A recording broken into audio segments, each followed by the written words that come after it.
అధికారులు చేసిన ఒక చిన్న తప్పిదానికి పారిశుధ్య కార్మికుని కుటుంబం రోడ్డున పడాల్సిన పరిస్థితి ఏర్పడింది. పశ్చిమ గోదావరి జిల్లా పెనుమంట్ర మండలం పొలమూరు గ్రామానికి చెందిన బంగారు రాము అనే పారిశుధ్య కార్మికుడు ఇదే గ్రామంలో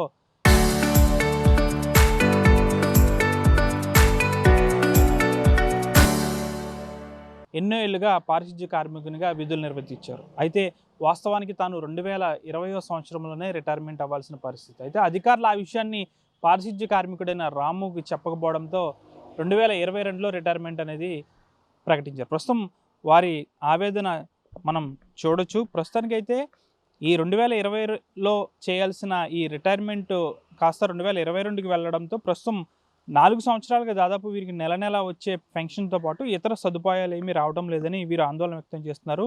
వీరికి ఉండడానికి నివాసం తప్ప ఏమీ లేవంటూ ఆందోళన వ్యక్తం చేస్తున్నారు. అంతేకాకుండా రాము భార్య ఎవరైతే ఉన్నారో తనకు క్యాన్సర్ బాధితురాలు, నెల నెల కనీసం వైద్య చికిత్సకు డబ్బులు లేకపోవడం 4 సంవత్సరాల నుంచి ఉన్నతాధికారుల దృష్టికి తిరుగుతున్నప్పటికీ కూడా ఏమాత్రం పట్టించుకోవడం లేదంటూ వీరు ఆందోళన వ్యక్తం చేస్తున్నారు. అధికారులు చేసిన చిన్న తప్పిదం ఈ విధంగా తమను రోడ్డు పాలు చేస్తుంది అంటున్నారు. అయితే తాను నిరక్షరాస్యుడిని కాబట్టి రిటైర్మెంట్ ఎప్పుడవుతానో తనకు తెలియదు కాబట్టి కనీసం చెప్పాల్సిన బాధ్యత అధికారులు మర్చిపోవడంతో ప్రస్తుతం ఈ ఎవరైతే రాము పారిశుధ్య కార్మికుడు ఉన్నారో తనకు నెల నెల రావాల్సిన ఇవేవి కూడా పెన్షన్ అవేవి రావడం లేదని చెప్పాలి. ప్రస్తుతం ఎవరైతే రిటైర్మెంట్ అయిన పారిశుధ్య కార్మికుడు రాము దగ్గర మాట్లాడదాం.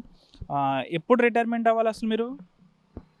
మాకు తెలియదండి దగ్గర తెలీదు. అదే మాకు తెలియదండి దగ్గర 2020లో అవ్వాలి. అవునా 2020లో అవ్వాలి. అవునండి 2 సంవత్సరాలు ఎక్కడ చేసాను 2 సంవత్సరాలు ఎక్స్ట్రా చేస్తావు. 2000 నువ్వు రిటైర్మెంట్ అవ్వాలి అని చెప్పి అధికారులు నీకు ఏం ముందు చెప్పలేదు? చెప్పలేం సార్. అదేండి పని చేసుకుంటే జీతం తీసుకున్నానండి. అంతే. నువ్వు చదువుకోలేదు, నీకు ఏమేం తెలియదు రిటైర్మెంట్. మన ఎస్ఆర్లో చెప్పలేదండి వాళ్ళండి. ఎస్ఆర్లో చెప్పలేదండి.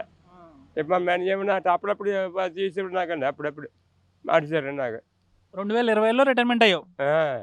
మనకి 2000 మరి అంటే చేసండి 4 సంవత్సరాలు అయిపోతుంది. మరి నీకు నెల నెల పెన్షన్ ఏమీ లేదు? లేదండి ఏమి లేదండి దగ్గర ఇంతవరకు ఇంతవరకు ఏమి లేదండి దగ్గర. మరి అధికారులు చెప్పావా ఈ విషయం? చెప్పామండి మండల ఆఫీసులు అందరూ చెప్పామండి దగ్గర. చెప్తే 15 లక్షలు కట్టాలంటండి. ఇప్పుడు కడితే 15 లక్షలు కడితే ఇప్పుడు నెల నెల నీకు పెన్షన్ వద్దంటండి దగ్గర. ఎస్ఆర్ లేకుండా మండల ఆఫీస్ కూడా. మరి ఇప్పుడు 4 సంవత్సరాలు అయిపోతుంది. నెల నెల నీకు ఎలాగెందుకు వచ్చావు మరి కుటుంబం? మామూలు సంపాదించుకుని ఏదంటే బయటకు వెళ్ళి సంపాదించుకున్నాండి. వాళ్ళు బయటకు వెళ్ళి జూడ్లు కట్టుకుని బాత్రూమ్ కట్టుకుని వాళ్ళు సంపాదించుకోండి మా ఆవిడ. అదండి అదండి అప్పుడప్పుడు విధంగా బయటకు వెళ్ళి సంపాదించుకోనండి. అదండి. మరి ఇప్పుడు అప్పటి నుంచి కూడా గ్రామంలో ఎవరిని కలవలేదా పెద్దలు? ఎవరిని వెళ్ళాము అందరూ వెళ్ళి కలిసిపోనండి. పేద గోపాల గారు అందరు కలిసామండి. అందరు కలిసాం పేదగా అందరు కలిసి వచ్చామండి. మేము అందరు కలిసి వచ్చామండి. చూద్దాం 15 లక్షలు కట్టాలా అన్నారండి. అదేండి చెప్పండి అయ్య గారు. అది కలెక్టర్ ఆఫీస్కి వెళ్ళావా? భీమవరం వెళ్ళండి. ఏం చెప్పారు? కాంతి పట్టుకోండి కాంతాలు పట్టుకెళ్తే అయిపోతాయని చెప్పండి. వాళ్ళ భీమవరం మండల ఆఫీస్కి వెళ్ళామండి. మా భీమవరం అండి వెళ్ళామండి. మళ్ళీ ఇక్కడ రామని చెప్పారండి. ఇంకా వెళ్ళదండి. 4 సంవత్సరాల నుంచి ఇలా తిరుగుతూనే ఉన్నావు. ఎందుకంటే ఏదో సంపాదించకుండా ఏదండి ఏదో బాగా చూద్దాం అంటారని చెప్తుందండి. అలా వీళ్ళు అమ్మగారు పోయారండి పాప కొంచెం తిరిగి మానేదండి అండి. అదండి. ఇప్పుడు మీ భర్త 2020లో రిటైర్ అవ్వాలి. ఆ విషయాన్ని అధికారులు మీకు చెప్పారా? చెప్పలేదండి. చెప్పలేదు. మీరు చదువుకోలేదు, మీకు తెలియదండి. చెప్పాలి కదండి. మరి చేయకుండా అలా చేశారండి గారు. ఇలా రిటైర్ అయిపోతున్నారు. పని సంవత్సరం ఉండగా చెప్తే ఏదో రకంగా మేము చూసుకుందామండి, చెప్దామండి. వాళ్ళు చెప్పలేదండి, మాకు తెలియదండి. తప్పు ఎవరిదండి? వాళ్ళదండి. వాళ్ళు చూసుకోవాలండి, వాళ్ళు చెప్పాలి. మామూలుగా పని చేసుకున్నవారు ఇచ్చేసేవారండి డబ్బులు.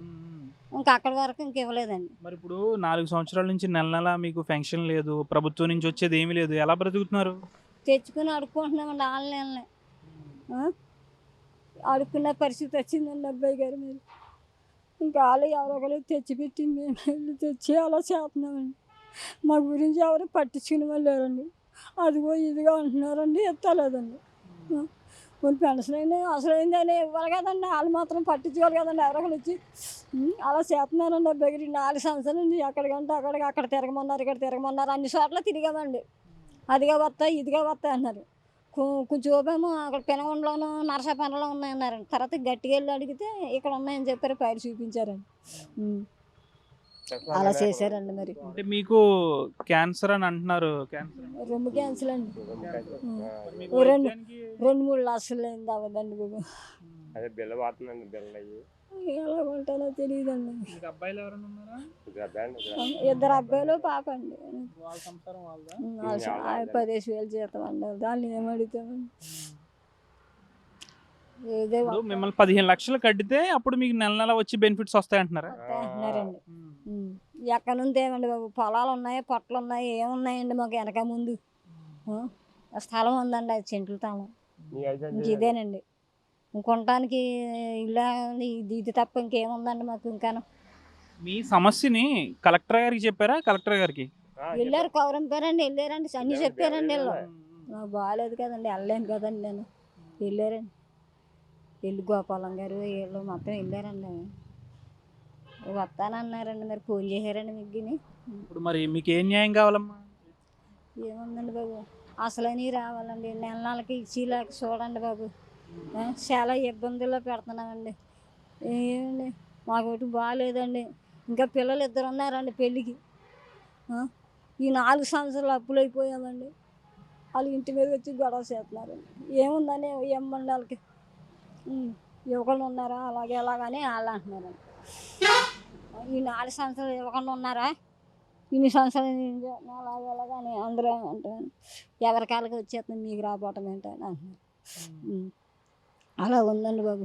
ప్రభుత్వం పట్టించుకోకపోతే ఇంక వీళ్ళని అడగకపోతే ఎవరిని ఇచ్చుకుంటుంటే పంచాయతీ కూడా చదువుకుంటారంటే వాళ్ళు చదువుకుంటలేదండి.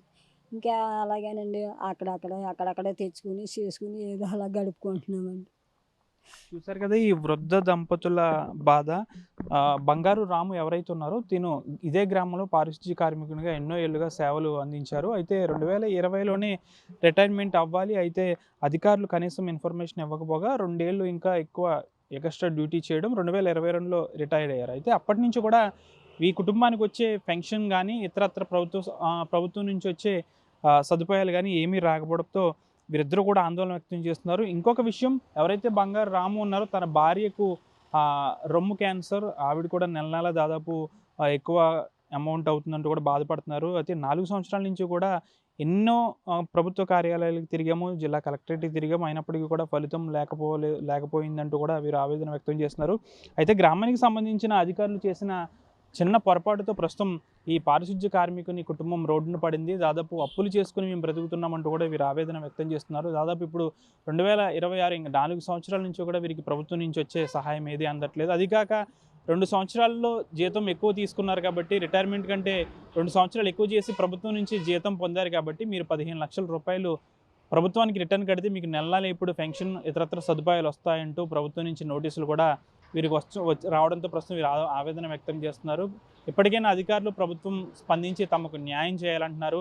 చదువుకోలేని, తనకు ఏమాత్రం చదువులేని నాకు ఎప్పుడు రిటైర్మెంట్ అవుతాను అనేది తెలియక నేను 2 సంవత్సరాలు ఎక్కువ చేయాల్సి వచ్చిందంటూ కూడా బంగారు రాము ఆవేదన వ్యక్తం చేస్తున్నారు. వాస్తవానికి ఎక్కడ కూడా ఇతను కనీసం అక్షరం మొక్క కూడా చదువుకోలేని ఈ వ్యక్తికి ఎప్పుడు రిటైర్మెంట్ అవుతారు అనేది విషయం తెలియదు కాబట్టి కనీసం అధికారులు చెప్పాల్సింది కూడా చెప్పలేదు కాబట్టి ప్రస్తుతానికైతే వీరు ఈ విధంగా రోడ్డున పడ్డారు. కనీసం వెనక ముందు కూడా తమకు ఏదీ లేదంటూ ఆందోళన వ్యక్తం చేస్తున్నారు. ఇప్పటికైనా ప్రభుత్వం అధికారులు స్పందించి బంగారు రాము కుటుంబానికి స్పందించి ఈ కుటుంబానికి న్యాయం చేయాల్సిన బాధ్యత మాత్రం అధికారులు ప్రభుత్వంపై ఎంతైనా ఉంది. వీడియో జర్నలిస్ట్ వెంకటరమణతో మనోజ్ RTV, పలమూరు గ్రామం నుంచి.